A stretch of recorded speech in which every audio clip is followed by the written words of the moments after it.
താനാര എന്ന ചിത്രത്തെക്കുറിച്ചാണ് ഇന്ന് സംസാരിക്കുന്നത്. അപ്പോൾ എൻ്റെ ഈ റിവ്യൂ കണ്ടതിന് ശേഷം സിനിമയായിട്ട് ബന്ധമുള്ള ആരെങ്കിലും വന്നിട്ട് ഇതൊക്കെ പറയാൻ താനാര എന്ന് ചോദിച്ച് വന്നേക്കരുത്. എൻ്റെ അഭിപ്രായമാണ് ഈ പറയുന്നത്. നല്ല ഒന്നാന്തരം ഗുണ്ട് പടമാണ് ഇത്. എനിക്ക് തീരെ ഇഷ്ടപ്പെട്ടില്ല. ഒരു 4-5 പേരുടെ അവിഹിതമാണ്. അതെല്ലാം കൂടി വന്ന് ഒരു വീട്ടിനകത്ത് വന്ന് ഈ 4-5 പേര് വന്ന് അകപ്പെടുന്നു. അവരങ്ങോട്ടും ഇങ്ങോട്ടും കൺഫ്യൂസ് ആകുന്നു. അവിടെ നിന്ന് അവരെല്ലാവരും കൂടി സോൾവായി പുറത്തിറങ്ങിയോ എന്നുള്ളതാണ് ഒരു കഥ പശ്ചാത്തലം. വെട്ടൻ സിനിമയിലെ ഹോട്ടൽ റൂമിലെ ആ ഒരു ക്ലാഷ് നിങ്ങൾക്ക് അറിയാമായിരിക്കുമല്ലോ. അങ്ങോട്ടും ഇങ്ങോട്ടും പരസ്പരം ആൾ മാറിപ്പോകുന്നതും അവരങ്ങോട്ട് അറിയാതിരിക്കാൻ വേണ്ടി ശ്രമിക്കുന്നതുമായിട്ടുള്ളൊരു നല്ല അടിപൊളിയായിട്ട് ചെയ്ത ഒരു സീക്വൻസ് ഉണ്ടല്ലോ.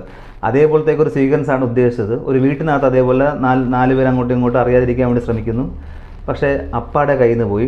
ഫസ്റ്റ് ഓഫ് ഓൾ ആ ഒരു കഥാപശ്ചാത്തലവും അല്ലെങ്കിൽ അതിലേക്ക് അവരെത്തപ്പെട്ട വിഷയങ്ങളും ഒക്കെ തന്നെ ഒട്ടും രസമില്ല.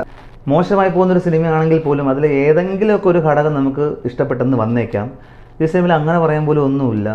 വേറെ എന്തോന്ന് പറയാനിട. ഇതൊക്കെ ഈ കഥയൊക്കെ പ്രൊഡ്യൂസറുടെ അടുത്ത് പറഞ്ഞ് കൺവിൻസ് ചെയ്ത് ഒന്നും പറയുന്നില്ല. പ്രിയപ്പെട്ട കൂട്ടുകാരെ, നിങ്ങളുടെ അടുത്തുള്ള തിയേറ്ററിൽ സിനിമയുണ്ട്. എനിക്കിഷ്ടപ്പെട്ടില്ല എന്നുള്ളതാണ്.